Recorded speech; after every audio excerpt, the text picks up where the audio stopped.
Had recordings in progress. Howard fought victory. Florida State played tremendous. Having Jordan Travis in there is very difficult to defend. McKenzie. But, we found a way to win. Difficult game opener on the road. Again, I think what's most important here is, going on the road, winning the opener against a team that presented a lot of challenges, and we found a way to win the game. So we know we got work to do, but I like this team. We'll get better, and we'll make a lot of improvement in week 2. So. Questions in the room? Much different offense this year than last year. Yeah, I think there's some good things there. We saw the ball pushed down the field. I think we feel good. We got to run the ball better. Clearly that will be an emphasis here, this week. And looking at, I got to watch the film to really get a better sense of, what's going on up there. But we're not here to throw, the ball all over the yard and not have, a solid running game too. What happened to Fisher? He had no ACL, MCL. He had a strain. So we'll see how that plays, over the next, week or so. They, in the fourth quarter, they ran the football. They scored whatever it was in the fourth quarter. What were you guys trying to do defensively? Because you had 3-man front and a bunch of DBs. Well, when Milton came in, we double zoned everything. He's so accurate. You saw us in man, and we just, we wanted to be in much more of a nickel, 3-down double zone, and you got to be really good in your gaps. And we let the ball get outside us a couple of times. And in an opener, you got to be so good when you're double zoning out there and try to take away a spread passing game that is pretty good. And that's where we're going to get better. What did you sense from Jack's mindset? Just seeming like he wanted to go make big throws and he wanted to respond. Well, we called the plays accordingly. So we were. He had the opportunities to push the ball down the field. We missed a couple of third downs. I think if there's anything that we're looking at critically, we needed to be better in third down, especially in the first half, right? We missed a number of third down opportunities. And then, we got into that lull there where, we didn't execute as well as I would have liked to offensively. And of course, defensively, we gave up some big plays. So, again, I told the guys, winning's hard. You've won a lot.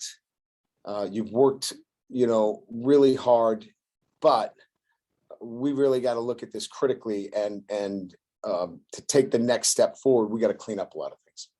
Brian, go ahead, Alice. Yeah. You said something in your post-game interview right after the game about executing the entire team. Can you elaborate on that? Oh, it's an old John McKay quote. I was kidding. It was tongue in cheek. It wasn't funny.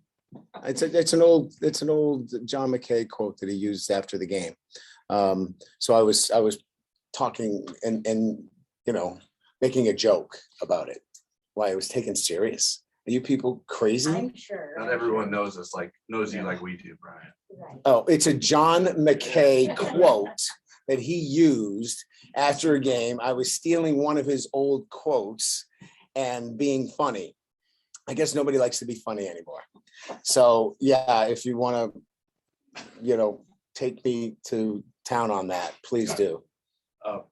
You have so many new players in new roles. To have a game like this on the books, like regardless of what you have to clean up, like just from an identity point of view, like you've won games like this before, but maybe not 41-38. Like what's the value in that for Jack Cohn or JD Bertrand, Isaiah Foskey? Yeah, no doubt. Playing in this environment, right, on the road, we're not playing a 1AA team here. We're playing a team that presented many challenges. You guys watched the game as I did. There were challenges. The backs are good. The receivers are good. and they had a physicality to them. It was a good football team that was presented today. Now, the challenge will be, can they play at that level each and every week? They did tonight, and they challenged us. So it will get us better by being in this environment. So it'll get those individuals better for being in this game and finding a way to win this game. Foskey, the individual, I think we've asked you about him a bunch. And you said you've had confidence. Like, is tonight what you've seen in practice, maybe when we're not there? Yes. And this was a game that he needed to be in. This was dropping into the flat and covering the back, leaking out. They wanted to throw a throwback screen, and he's in good position. There was so much. I know you guys don't want to hear this, but there's so much good teaching in a game like this. And it's a lot more fun teaching it after a win, and being challenged like this. Like, we got work to do. I mean, we got to clean up a lot of stuff, but I'm excited to clean it up because we got a good football team and we can get better. Do you feel like you guys wore down at all in the second half?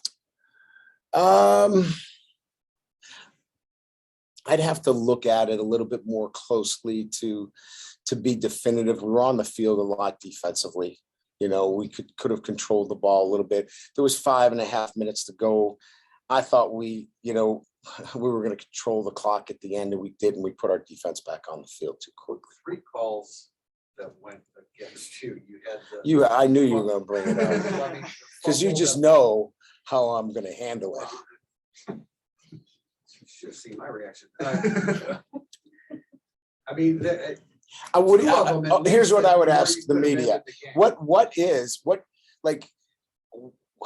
what do you have to do to get a roughing a kicker call? The guys got spun around. I mean, I guess you just don't protect him anymore. Even the fumble to start the second half on the kick return. It may have been the right call, but the call on the field was fumble. How was that just absolutely conclusive evidence? I just don't look. Jack pays all my fines, so I mean, it's not that bad. So that's why you wanted Kevin Austin back on the field. Yes, looked pretty good. Brian, in trying to take some of the time off in the fourth quarter and close out the game with an 18-point lead, were you not as conservative in play calling because you weren't as confident in the running game, and then just the lack of execution in the passing game sort of hurt you? Yeah, I mean, you saw it. I mean, we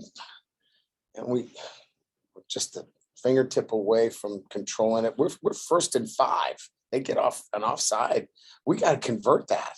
We had 2 opportunities. Now, our eyes were in the wrong place. We're running double slants on the backside, and Jack misread the coverage, and there's some growing pains there.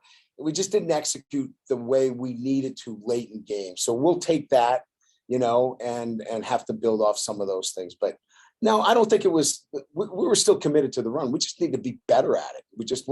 We weren't as good at running the football tonight that we need to. You're not going to get by running for 65 yards. That's not good enough.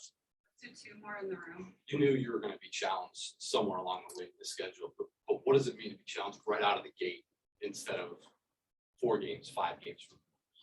Yeah, like I've said, I mean, I think I've made it pretty clear. This football team presents some unique challenges, especially we knew about Travis and we know how tough he is. We saw him last year and he was hurt and he was a problem for us last year.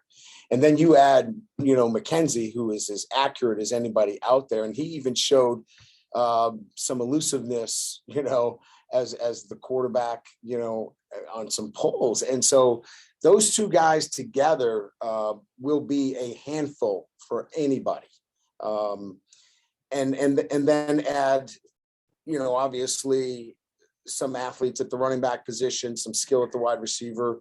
This is a good challenge in week 1. You're going to build off of this and be better because of it. What do you need Marcus to take out of this, just from a coaching point of view? Well, you get to know your personnel better. You know what you can and can't do. There are some things that, okay, I got to be really careful making some of these calls in these situations. And so he's getting to know his personnel for the first time. And, it's one thing to have him in spring ball and quick whistle and tag him off. And then when you got a guy who's, shaking you down and you're missing tackles and and not fitting up. Look, we needed one more step most of the time on the quarterback. We left our feet one step early. So those things are things that he learned a lot about his defense and what we can do. All right, we got time for one question for Zoom. We do. Yes, it's gonna be John Finneran coming through on the computer. Oh, it's John, absolutely. Because he won't ask me about what's the thing again. Right. I know the quote. All right, John. Brian, my question is, you alluded to something after the game about injuries and depth and stuff like that you were hurt with Fisher. I saw Keys walking off with a boot sometime during the game. Any other injuries tonight? I didn't know about Keys. From 13. Oh, Paul Muala. Yeah. Wow. Yeah.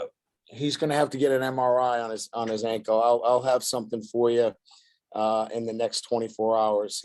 I can't tell you for sure, but it didn't look good for Paul. But we'll get you some medical information on him. The big guy, Blake, strain. We felt like that there was no ligament involvement there. It looks like a knee strain. Bauman's got a leg injury that's going to have to be x-rayed when we get back tonight. And Simon had a shoulder. Those are the guys that missed playing time that we'll get you once we get back and get our medical team on them. We'll get you some more information. Fellow Flemister Diggs, do you anticipate having them back next week? They're unavailable right now, and their status will be checked on when we get back. Their status is all the same? Yeah, they're all unavailable. Yep. Thanks, Coach. Appreciate you. Yep. Thank you. Kyle.